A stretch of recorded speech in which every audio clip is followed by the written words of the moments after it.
ए भैया काहे उदास वाला हो? का कोही रे देखना बड़ी लाइन लागल बा। लाइन लगल बा तो दा ना तू है भिरिया में दल चढ़ा दो। उजा जल चढ़ता कि भांग चढ़ता? था बुझ गई नी यही थे थावन में बाबा बाबुलाई लहलन। अरे तो एकर कोनो उपाय बा? बानू इनता ते दो थल दली पियावे ते परी। का रे? अब थू ना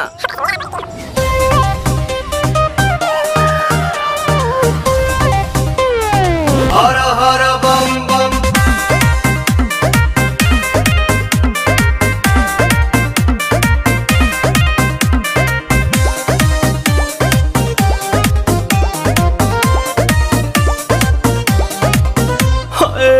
टेंशन में रहतानी काहे भोले दानी अभांगा जा छोड़ दी साफा लइकन के कहल मानी ताजा ताजा लाइल बानी अखिया खोली देख ली ना पीली पुदीना पुदीना पीली पुदीना पीली पुदीना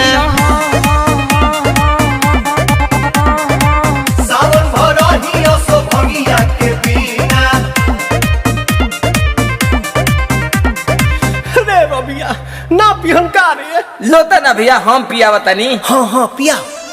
भनिया धो तुलावा थोली बतली तवे तदी भनिया धो तुलावा थोली बतली तवे तदी ए तबे लतालाई तली बाबा ए तलोते तदी ए तबे लतालाई तली बेलूरा ताता तली जनतानी बाबा रउआ भंगिया के बिना काम न चलेला एको दिन राम तनी का ख्याल करी सेवा के अपना हो चढ़ल बाटे सावन के महीना राम। रुको भौजी ये लोग के समझावतानी।